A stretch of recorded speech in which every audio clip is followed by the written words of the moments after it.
And what we are trying to accomplish is provide students the opportunity to get hands-on technical training.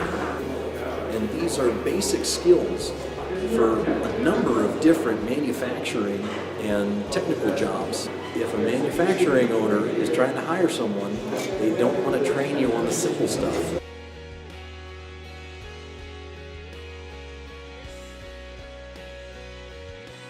So, thanks to the generosity of AUI through the AUI Gives Back program, we're able to get full scholarships for many of these students.